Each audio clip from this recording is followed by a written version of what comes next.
कैसे हैं आप सभी? उम्मीद करता हूँ आप लोग बहुत बढ़िया होंगे और अच्छे से अपनी प्रिपरेशन कर रहे होंगे।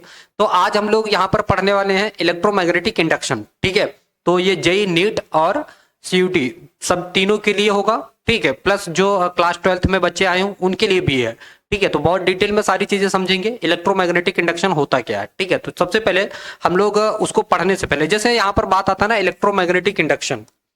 इंडक्शन मीन्स क्या होता है? इंडक्शन, तो इंडक्शन मीन्स होता है अगर कोई एक चीज प्रेजेंट है। ठीक है, इलेक्ट्रोमैग्नेटिक इलेक्ट्रोमैग्नेटिक इंडक्शन। तो इलेक्ट्रो मतलब आप समझते हो, ठीक है, इलेक्ट्रॉन्स चार्ज हो गया। मैग्नेटिक मतलब मैग्नेट हो गया। ठीक, इंडक्शन मीन्स क्या होता है? तो इंडक्शन मतलब होता है किसी चीज की उपस्थिति की वजह से किसी नई चीज का बनना। मतलब कोई एक चीज प्रेजेंट है, उसकी वजह से किसी नई चीज का बनना ही इंडक्शन कहलाता है। ठीक है, तो यहां पर हम लोग देखेंगे कि कैसे मतलब एक मैग्नेटिक फील्ड चेंज हो रहा है। ठीक है, उसके चेंज होने से, ठीक है, उसके चेंज होने से कोई नई चीज बन रही होगी। इस चैप्टर में हम लोग ये सारी चीजें देखेंगे। बहुत ध्यान से समझिएगा, बहुत इंटरेस्टिंग चैप्टर है, बहुत अच्छा है, बहुत मजेदार है और सब कहीं इसका वेटेज काफी ज्यादा है। ठीक है, इलेक्ट्रोमैग्नेटिक इंडक्शन का। ठीक है, तो बहुत ध्यान से समझेंगे सारी चीजें। तो सबसे पहले हम लोग यहाँ पर देखते हैं मैग्नेटिक फ्लक्स। ठीक है, तो सबसे पहले हम लोग क्या देखेंगे यहाँ पर? Magnetic flux. मैग्नेटिक फ्लक्स, तो मैग्नेटिक फ्लक्स देखेंगे। तो मैग्नेटिक फ्लक्स क्या होता है कि जो मैग्नेटिक फील्ड लाइंस हैं वो किसी लूप से पास हो रही हूं। ठीक है, नॉर्मली पास हो रही हूं, तो उसको हम लोग क्या बोलते हैं? उसको हम लोग मैग्नेटिक फ्लक्स बोलते हैं। मतलब जैसे कोई ये हमारे पास क्या है, कोई फील्ड, ठीक है, एरिया है। लेट से इसका एरिया ए है। ठीक है, इसका एरिया वेक्टर ये है, एरिया वेक्टर, ये इसका एरिया वेक्टर है। और मान लो इसमें से जो मैग्नेटिक फील्ड लाइंस हैं वो इस तरह से नॉर्मली पास हो रही है, मैग्नेटिक फील्ड लाइंस। ठीक है, थीटा एंगल्स। ठीक है, तो इस तरह से जब पास हो रही हैं किसी थीटा एंगल से मैग्नेटिक फील्ड लाइंस पास हो रही हो इस लूप से। ठीक है, इसका लूप, ये इसका एरिया है ए। ठीक है, तो यहां पर जो मैग्नेटिक फ्लक्स का जो फॉर्मूला आता है वो अपने पास क्या होता है? फाइव बी इक्वल टू, यहां पर होल इंटीग्रल रहेगा बी ए कॉस थीटा। ये आपका अपना अच्छा सा प्यारा सा फॉर्मूला आ जाता है। ठीक है, तो phi b equal to b a cos theta. ठीक है, अगर मैं थोड़ा सा यहां पर वो ले लेता हूं छोटा सा एरिया डी ए, तो अपने पास जो है मैग्नेटिक फील्ड लाइंस क्या हो जाएगा? D five b equal to b a cos theta. ठीक है, तो ये यहां पर इसका हो जाता है। अब मान लो जैसे हमारे पास कोई एरिया है। ठीक है, ये अपने पास एरिया है इस तरह से, तो इसका एरिया वेक्टर हमेशा कैसा होगा? सामने की तरफ होगा, ऐसे। ठीक है, अब मैग्नेटिक फील्ड लाइंस, सपोज ऐसा कोई एरिया है। ठीक है, तो यहां से ये क्या हो जाएगा? इसका एरिया वेक्टर हो जाएगा। ठीक है, डी ए, मान लो यहां पर छोटा सा हमने एरिया ले रखा है। ठीक, जो मैग्नेटिक फील्ड लाइंस हैं वो इससे नॉर्मली पास हो रही होंगी। एरिया वेक्टर ऐसे है तो इससे नॉर्मली पास होंगी। तो मैग्नेटिक फील्ड लाइंस सपोज इधर है। ठीक है, ऐसे जा रही है, तो इन दोनों के बीच एंगल कितना? ये मैग्नेटिक फील्ड लाइंस, तो इन दोनों के बीच थीटा कितना जा रहा है? 90 डिग्री। अगर 90 डिग्री है तो इसमें से कितना फ्लक्स पास हो रहा है? तो phi b equal to b a cos 90। आप जानते हो कॉस 90 की वैल्यू जीरो, तो phi b equal to zero flux. मतलब इसमें से कोई भी फ्लक्स नहीं गुजर रहा है। आप एग्जाम्पल में समझो, देखो मान लो जैसे ये है। ठीक, अब ये अगर ऐसे रखी हुई है मैग्नेटिक फील्ड लाइंस में, मैग्नेटिक फील्ड में, ठीक, ऐसे ये रखा हुआ है, ये एरिया है, तो ऐसे ये मैग्नेटिक फील्ड जा रहा है, फ्लक्स। ठीक, जो है मैग्नेटिक फ्लक्स ऐसे जा रहा है, या फिर मैग्नेटिक लाइंस बोलेंगे तो मैग्नेटिक लाइंस ऐसे जा रही है, तो इसमें से मैक्सिमम पास हो रहा है। ठीक, मान लो इसको थोड़ा सा मैंने किसी एंगल पर रोटेट कर दिया, ऐसे थीटा एंगल पे टिल्ट कर दिया। अब जो मैग्नेटिक लाइंस जा रही हैं तो ये कुछ इसमें से जाएंगी, कुछ इसमें से पास हो जाएंगी। अब मैंने ऐसे कर दिया तो इसमें से कोई भी मैग्नेटिक फ्लक्स लाइंस नहीं जा रही हैं, यानी मैग्नेटिक लाइंस इसमें से नहीं पास हो रही हैं। ठीक, तो जब आप क्या कर दोगे? अब जैसे मान लो, अब देखो इसका एरिया वेक्टर क्या हो जाएगा ये, ठीक है। आपने ऐसे कर दिया तो मैग्नेटिक फील्ड लाइंस कुछ निकलेंगी कुछ नहीं निकलेंगी। फिर आपने इसको ऐसे कर दिया, ठीक है, ऐसे मैग्नेटिक फील्ड में आपने इसको ऐसे रख दिया तो इसका एरिया वेक्टर ऊपर की ही ओर जाएगा, ठीक है। तो जैसे कि यहां पर मैंने दिखाया ये वाला पोजीशन रखा है, अब ये मैग्नेटिक फील्ड में ऐसे रखा हुआ है तो इसमें से कोई भी मैग्नेटिक फील्ड लाइंस पास नहीं हो रही है, ठीक है। तो इसलिए फ्लक्स क्या हो जाएगा, जीरो हो जाएगा। आपने इसको किसी एंगल पे रख दिया, मान लो इसको आपने ऐसे ना करके थोड़ा सा एंगल पे ऐसे टिल्ट करके रख दिया तो अभी यहां से कुछ मैग्नेटिक फील्ड लाइंस यहां से पास हो रही है। बात समझ में आ रही है? तो उसके लिए ये फॉर्मूला है, ठीक। अगर मान लो इसको हमने मैग्नेटिक फील्ड लाइंस ऐसे हैं और इसी एरिया में हमने रख दिया, ठीक है, मैग्नेटिक फील्ड लाइंस ऐसे मैग्नेटिक फील्ड लाइंस आ रही हैं, मैंने इसको उन्हीं के सामने ऐसे रख दिया उसी सेम एंगल पे, तो इन दोनों के बीच एंगल कितना हो जाएगा, जीरो। और अगर एंगल जीरो हो गया है, ठीक है, जीरो हो गया है तो मैग्नेटिक फ्लक्स कितना हो जाएगा, तो मैग्नेटिक फ्लक्स हो जाएगा बी ए, क्योंकि कॉस जीरो की वैल्यू कितनी होती है, 1 होती है। कॉस जीरो की वैल्यू 1 होती है। अच्छा, हम लोग इसकी यूनिट को अगर डिस्कस करें, ठीक है, तो देखो यूनिट क्या होती है, unit of flux, unit of flux. तो यूनिट ऑफ फ्लक्स क्या होता है, तो वेबर, है ना, वेबर, ये इसकी एसआई यूनिट होती है। एसआई यूनिट क्या होती है, वेबर।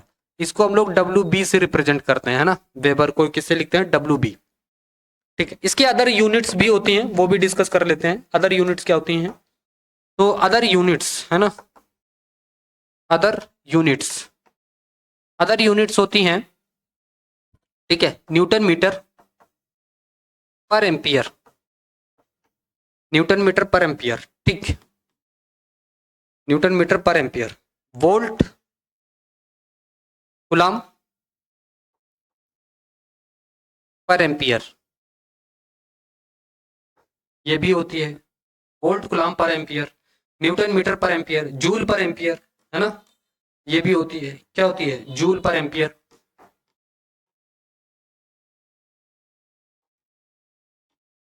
तो ये सभी क्या होती हैं, अदर यूनिट्स भी होती हैं, आप इनको भी लिख सकते हो या फिर डायरेक्ट वेबर लिख सकते हो। तो फ्लक्स की यूनिट क्या हो जाती है, वेबर हो जाती है। बताओ भाई, समझ में आया यहां तक, ठीक है। देन इसके बाद हम लोग फैराडेस लॉस पढ़ेंगे, बहुत इंपॉर्टेंट है इस एक्सरसाइज और इस चैप्टर के लिए। फैराडेस लॉ बहुत ज्यादा इंपॉर्टेंट है, ठीक है। तो फैराडेस लॉस क्या कहता है, ठीक है, इसको आप लोग नोट डाउन कर लीजिए, इसको नोट डाउन कर लीजिए। पर Faraday's Faraday's electromagnetic induction, Faraday's loss, Faraday's loss electromagnetic induction, electromagnetic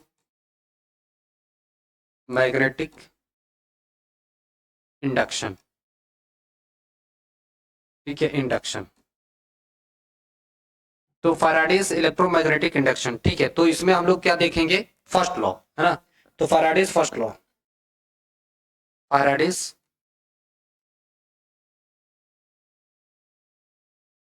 first law,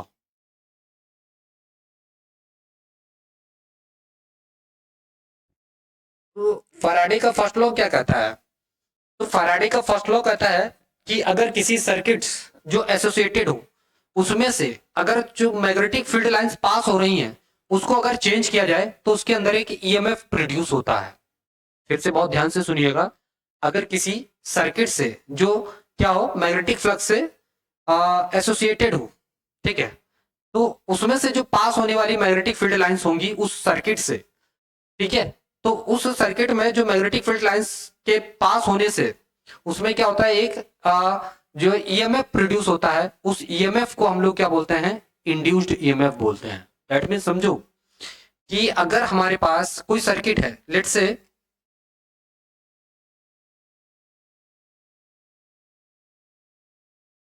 से अपने पास ये कोई सर्किट है, ठीक है, और इसके पास इसमें से क्या हो रहा हो, फ्लक्स जो पास हो रहा है वो चेंज हो रहा हो, ठीक है, वो क्या हो रहा हो, चेंज हो रहा हो, मैग्नेटिक फ्लक्स इसमें से चेंज हो रहा है, जो इसमें से पास हो रहा है इलेक्ट्रोमैग्नेटिक फ्लक्स, ये क्या है, फ्लक्स, ये क्या हो रहा हो, चेंज हो रहा हो, ठीक है, ये क्या हो रहा है, चेंज। अगर इसमें से पास होने वाला फ्लक्स चेंज हो रहा है तो इसके अंदर क्या होगा, एक ईएमएफ प्रोड्यूस हो जाएगा। उस ईएमएफ को हम लोग इलेक्ट्रो इंड्यूस्ड ईएमएफ बोलते हैं। बहुत ध्यान से समझिए कि इस सर्किट से जो पास होने वाला फ्लक्स है, अगर उसमें कोई चेंजेस होता है तो उस चेंज होने की वजह से इसके अंदर एक ईएमएफ प्रोड्यूस होता है, जिसको हम लोग इंड्यूस्ड ईएमएफ बोलते हैं। ये फैराडेज फर्स्ट लॉ है। बात समझ में आया? तो इसमें से जो ये फ्लक्स पास हो रहा है, ये क्या है, सर्किट, ये सर्किट है। तो इस सर्किट में क्या हो रहा है कि लगातार इसमें से फ्लक्स की वैल्यू चेंज हो रही है। लेट सपोज, समझो इधर देखो, जैसे मान लो अपने पास, सिंपली अगर हम कह रहे हैं कि ये कोई कॉइल है, ठीक है, मैं क्या कर रहा हूं, इसकी तरफ कोई मैग्नेट को लेके जा रहा हूं। ये अपने पास साउथ हो गया, ये अपने पास नॉर्थ हो गया। ये क्या है, हमारे पास कोई सर्किट है या कॉइल है, दोनों चीजें हम बोल सकते हैं यहां पर। ये सर्किट है, ये हमारे पास एक मैग्नेट है। मैग्नेट आप जानते हो, ये सर्किट है, ये मैग्नेट है। तो नॉर्थ पोल से मैग्नेटिक फील्ड लाइंस बाहर निकलती हैं, ठीक। तो इसमें से क्या निकल रही है, मैग्नेटिक फील्ड लाइंस बाहर निकल रही हैं। मैं क्या कर रहा हूं, इसको मोशन दे रहा हूं इस साइड में, ये वी वेक्स, वी वेलोसिटी से मोशन कर रहा है, ठीक है, ये इधर की तरफ चल रहा है। तो इसमें से पास होने वाला फ्लक्स धीरे धीरे क्या हो रहा है, चेंज हो रहा है। इस कॉइल से पास होने वाले फ्लक्स में क्या हो रहा है, चेंज हो रहा है। तो ये क्या है, फ्लक्स। तो ये जब फ्लक्स इसमें से जब इस सर्किट से चेंज होगा, मतलब धीरे धीरे मैं लेकर के जा रहा हूं, तो पहले इस सर्किट से एक फ्लक्स जा रहा था, फिर दो जा रहे थे, फिर तीन जा रहे थे। तो जैसे जैसे मैं पास जा रहा हूं, वैसे इसमें फ्लक्स की वैल्यू क्या होगी, चेंज होगी इस सर्किट के अंदर। और जब इस सर्किट में फ्लक्स की वैल्यू चेंज होगी तो इसके अंदर एक ईएमएफ प्रोड्यूस हो जाता है, और उसी ईएमएफ को हम लोग इंड्यूस्ड ईएमएफ बोलते हैं। ये फैराडे का फर्स्ट लॉ है। क्या बात यहां तक आई कि नहीं आई? देखो, मैं रट्टा नहीं मनवा रहा चाह रहा हूं, आप लोगों को मैं एक्सप्लेन कर रहा हूं कि जब ये दोनों क्या है, एक दूसरे से एसोसिएटेड है, ठीक है। तो ये आपका बार मैग्नेट है, ठीक है, नॉर्थ पोल है, इससे मैग्नेटिक फील्ड लाइंस बाहर निकल रही हैं। मैं धीरे धीरे इस मैग्नेट को धीरे धीरे इस कॉइल की तरफ लेके जा रहा हूं। तो इस कॉइल की तरफ जब हम लेकर के जाएंगे तो इसमें से निकलने वाला फ्लक्स इस कॉइल से इसमें से पास होगा। तो जब धीरे धीरे पास लेके जाएंगे तो पहले एक फ्लक्स इसमें से पास हो रहा था, फिर और पास गए तो दो, फिर और पास गए तो तीन, फिर और पास गए चार। तो धीरे धीरे जैसे जैसे मैग्नेट जो है कॉइल के पास आ रहा है, तो उसमें से पास होने वाले फ्लक्स की वैल्यू क्या हो रही, चेंज हो रही है। और इस फ्लक्स की वैल्यू चेंज होने से ही इस सर्किट में इसके अंदर एक फोर्स प्रोड्यूस हो जाता है, जिसको हम लोग इंड्यूस्ड ईएमएफ फोर्स बोलते हैं। बात समझ में आई? ये फैराडेस का फर्स्ट लॉ है, ठीक है। इसके बाद हम लोग सेकेंड लॉ पढ़ते हैं, ठीक है। तो इंड्यूस्ड ईएमएफ सेकेंड लॉ क्या है, फैराडेस सेकेंड लॉ, ठीक है, बहुत ध्यान से देखिएगा। Faraday's Faraday's second law, Faraday's second law, ठीक है। तो फैराडेस सेकेंड लॉ क्या कहता है, the induced EMF, the induced EMF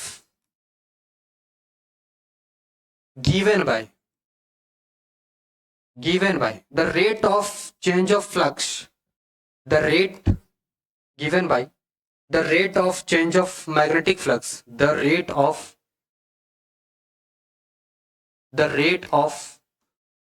change of the rate of change of magnetic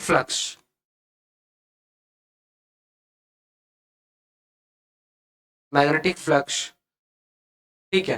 तो ये क्या होता है, induced EMF given by the rate of change of magnetic flux, क्या कहलाता है हमारा, फैराडे सेकंड लॉ कहलाता है, ठीक। तो E equal to minus d five upon D t, d five b बोलो, है ना, डी फाइव बी।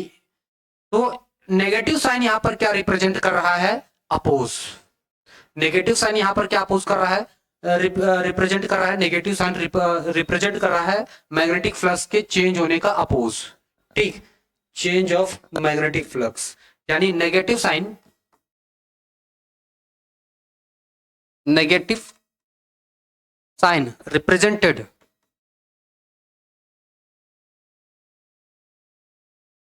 बाय। तो ये जो मैग्नेटिक फ्लक्स चेंज हो रहा है इसका अपोज करता है, change of magnetic flux oppose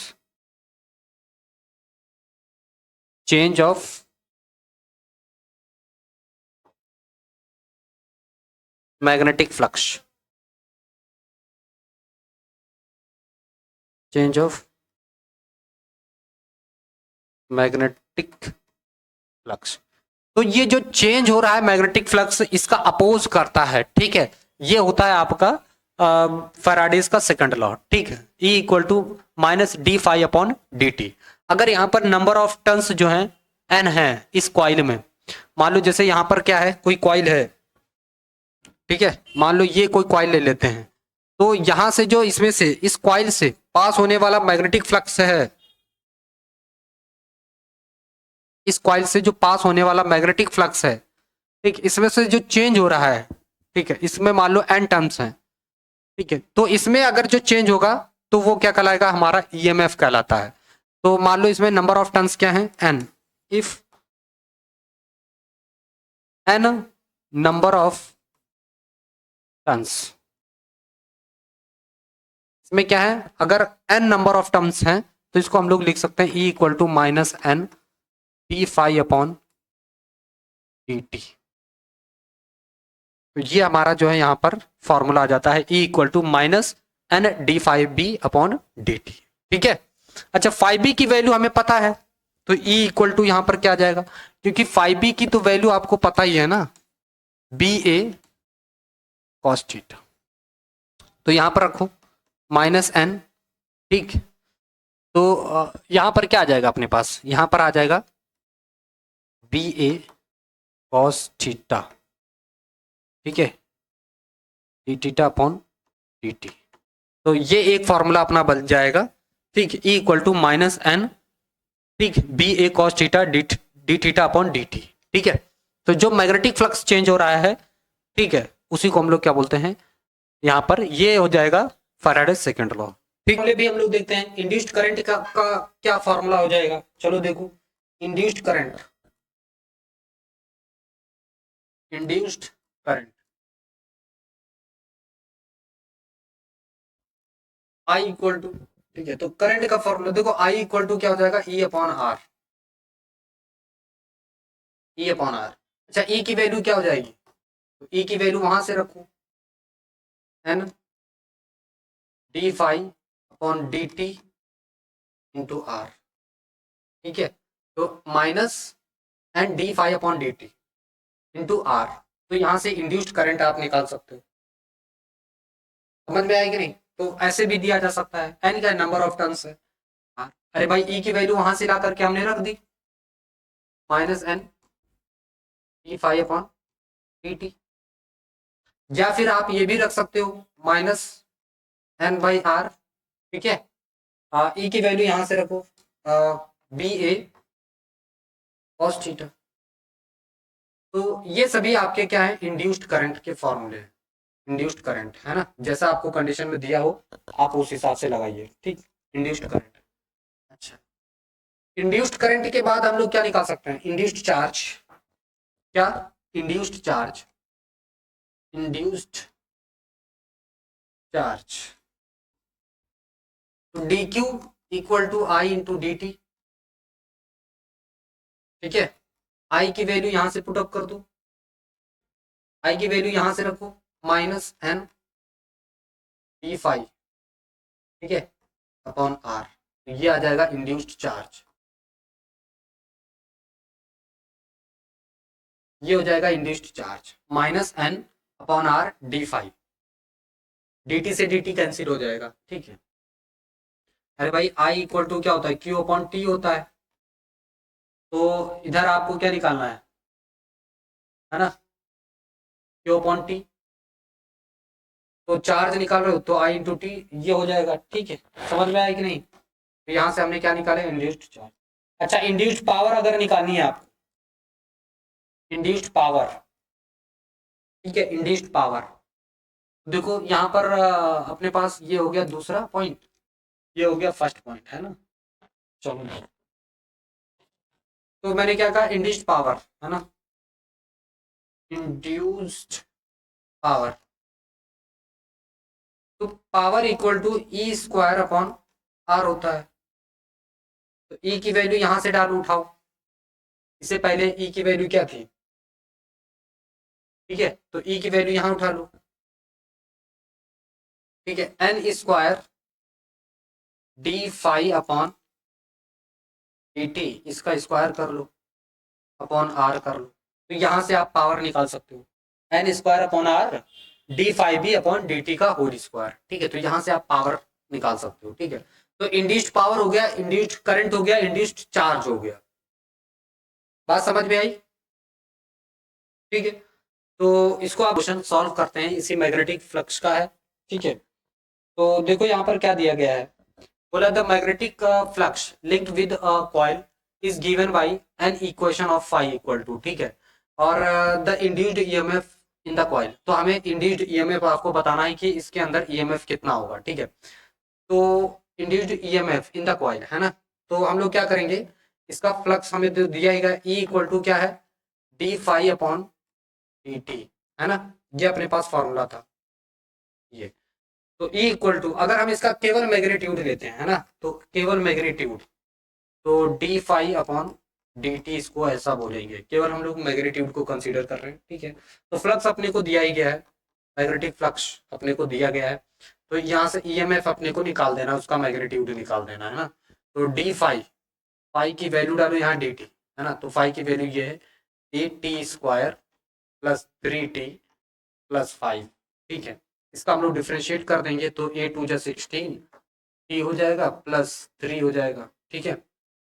अच्छा, फिर यहाँ पर क्या दिया गया है, बस 16 यूनिट 3,